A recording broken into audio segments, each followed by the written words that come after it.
ధన్యవాదాలు అధ్యక్ష. ఈరోజు తెలంగాణ ఉద్యోగుల తల్లిదండ్రుల పోషణ, జవాబుదారీతనం మరియు పర్యవేక్షణ బిల్లు 2026 అసెంబ్లీ సాక్షిగా తీసుకొచ్చినందుకు ప్రభుత్వానికి ప్రత్యేకంగా మరి వృద్ధాప్య బాధితులను తల్లిదండ్రులను ప్రత్యేకంగా ధన్యవాదాలు తెలియజేస్తా ఉన్నాను. అధ్యక్ష, ముందుగా నాకు జన్మనిచ్చినటువంటి తల్లిదండ్రులకి ముందుగా పాదాభివందనాలు తెలియజేస్తా ఉన్నాను. మన భారతీయ సంస్కృతిలో మాతృదేవోభవ పితృదేవోభవ అనే మహోన్నతమైన సూత్రం మన జీవన విధానానికి మార్గదర్శకం. తల్లిదండ్రులు దేవతలతో సమానమని భావించే గొప్ప సంస్కృతి మనది. తమ జీవితమంతా పిల్లల భవిష్యత్తు కోసం త్యాగాలు చేసిన తల్లిదండ్రులు వృద్ధాప్యంలో గౌరవం, ఆదరణ మరియు భద్రతతో జీవించాలనేదే ప్రతి మనిషి యొక్క కర్తవ్యం అధ్యక్ష. అదేవిధంగా అధ్యక్ష, సాధారణంగా ఒకరోజు ఒక నిమిషం మనం ఫోను మాట్లాడే సమయంలో ఫోను చేతిలో పట్టుకొని మాట్లాడిన తర్వాత ఒక నిమిషం వ్యవధిలో పక్కన పెట్టేస్తాం. 200 గ్రాముల ఉన్న మొబైల్ని మనం మొయ్యలేకపోతే సుమారు కన్న తల్లి 1 నుంచి 2, 2 నుంచి 3, 3 నుంచి 6, 6 నుంచి 9 నెలల పాటు 2 కేజీల నుండి 3 కేజీలు బరువు ఉన్నటువంటి బిడ్డను 9 నెలలు మోపి భూప్రపంచానికి అందిస్తుంది. ఒక పంటి నొప్పికి మనం తట్టుకోలేకపోతే 10 నుండి 20 ఎముకలే ఇరిగేంత ఎంత నొప్పిగా ఉంటుంది. అంత నొప్పిని కన్నతల్లి భరించి జన్మనిచ్చిన వాళ్ళు భారమైపోతుందంటే నాకు చాలా బాధగా ఉంది అధ్యక్ష. అదేవిధంగా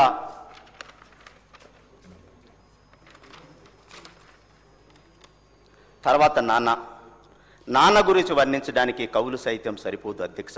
అంత గొప్పవాడు నాన్న.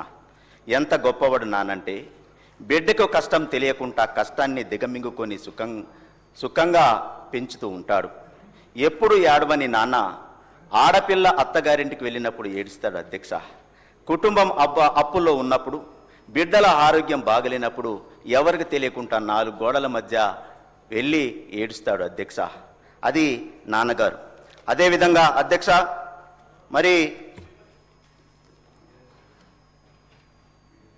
తల్లిదండ్రులు తమ పిల్లల పెంపకం కోసం ఎన్నో కష్టాలు పడతారు. తమ సుఖ సౌకర్యాలకు కూడా పక్కన పెట్టి పిల్లల విద్య, అభివృద్ధి మరియు భవిష్యత్తు కోసం తన జీవితాన్ని అంకితం చేస్తారు. పిల్లలు ఎదిగి ఉన్నత స్థానాలకు చేరుకున్న తర్వాత కూడా ఆ తల్లిదండ్రుల ఆశ ఒక్కటే, తమ పిల్లల ప్రేమ, ఆదరణ, గౌరవం మరియు పోషణ ఉండాలనేది ఆ వృద్ధాప్య తల్లిదండ్రుల ఆశయం అధ్యక్ష. అదేవిధంగా ఒక అమ్మ నాన్నల గురించి చిన్న పాట అధ్యక్ష. అమ్మా నీకు వందనమే, మా తల్లి నీకు వందనమే. అమ్మా నీకు వందనమే, మా తల్లి నీకు వందనమే. కన్నీళ్ళు ఇంకెన్నాళ్ళే తల్లి, బిడ్డలము మేమున్నామమ్మా. అమ్మా నీకు వందనమే, మా తల్లి నీకు వందనమే.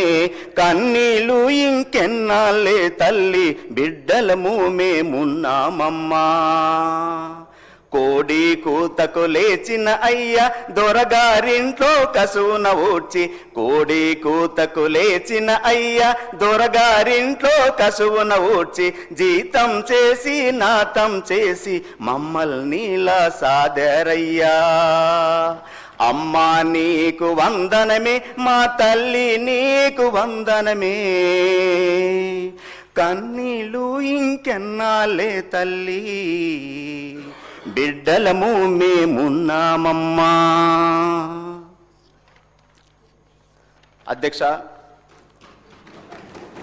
మారుతున్న సమాజం, వృద్ధాప్యంలో దిగజారినటువంటి తల్లిదండ్రులకు ఆసర లేక ఈరోజు తెలంగాణ రాష్ట్రం వచ్చిన తర్వాత మొట్టమొదటిసారిగా ముఖ్యమంత్రి వర్యులు పెద్దలు గౌరవనీయులు రేవంత్ రెడ్డి గారి సమక్షంలో ఒక బృహత్తర కార్యక్రమానికి దృష్టి సారించి, గౌరవ ముఖ్యమంత్రి శ్రీ రేవంత్ రెడ్డి గారి యొక్క దూరదృష్టి, మానవత దృక్పథం మరియు కుటుంబ విలువల పట్ల ఉన్న ప్రగాఢమైన నిబద్ధత, వృద్ధ తల్లిదండ్రులు గౌరవప్రదమైన జీవితం గడపాలనే లక్ష్యంతో ఈ తెలంగాణ ఉద్యోగుల తల్లిదండ్రుల పోషణ, జవాబుదారీతనం మరియు పర్యవేక్షణ బిల్లు 2026ను మరి ఈ సందర్భంగా పెడతా ఉన్నందుకు వృద్ధాప్య తల్లిదండ్రుల నుండి ప్రత్యేకంగా ముఖ్యమంత్రి వారికి నేను ధన్యవాదాలు తెలియజేస్తా ఉన్నాను.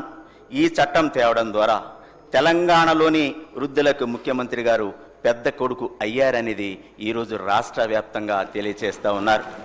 ఎందుకంటే ఈరోజు నేను దేన్ని చదువుతానని చెప్పేసి అశ్వరాపేటలో వృద్ధాశ్రమంతో మాట్లాడిన తర్వాత సుమారు 25 ఏళ్ల కాలం పాటు అనసూర్య అనే మా అమ్మగారు మరి 16వ ఏటని వృద్ధాప్యం ఉన్నటువంటి వారికి సహాయం చేసే కార్యక్రమంలో చాలా రోజుల తర్వాత రెంటు కట్టలేక చాలా ఇబ్బంది పడుతున్న తరుణంలో మరి నేను కూడా ఆ ఆశ్రమానికి వెళ్ళిన తర్వాత అక్కడ ఉద్యోగం సాధించినటువంటి తల్లిదండ్రులు కూడా అక్కడ ఉన్నారు.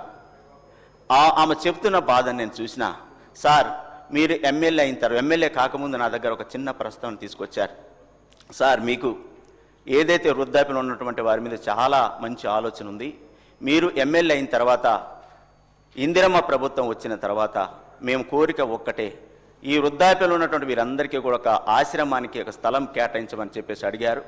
మొట్టమొదటి 25 ఏళ్ల తర్వాత మొట్టమొదటిసారిగా ఈరోజు మరికి స్థలాన్ని కూడా మనం కేటాయించడం జరిగింది సార్. అదేవిధంగా నేను కూడా మాట ఇచ్చిన, నా నిధుల నుండి కూడా ఇస్తానని కూడా మాట ఇచ్చినాను సార్.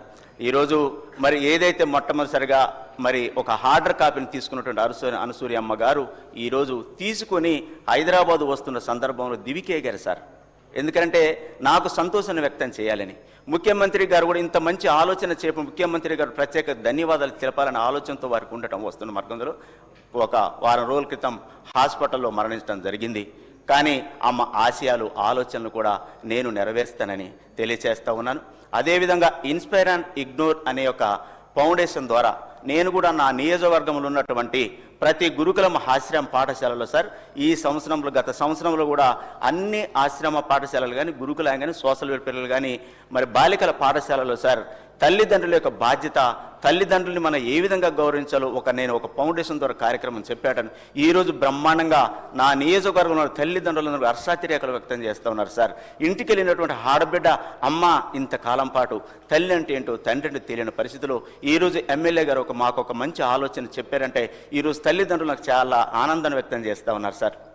అదేవిధంగా ఇంత గొప్ప బిల్లుని ఈరోజు ఈ సభా సాక్షిగా పెడుతున్నందుకు నా నియోజకవర్గ ప్రజల తరపున నాకు మాట్లాడే అవకాశం వచ్చినందుకు ప్రత్యేకంగా ముఖ్యమంత్రి గారికి మరి ఈ ప్రత్యేకంగా ధన్యవాదాలు తెలియజేస్తా ఉన్నాను సార్. Thank you.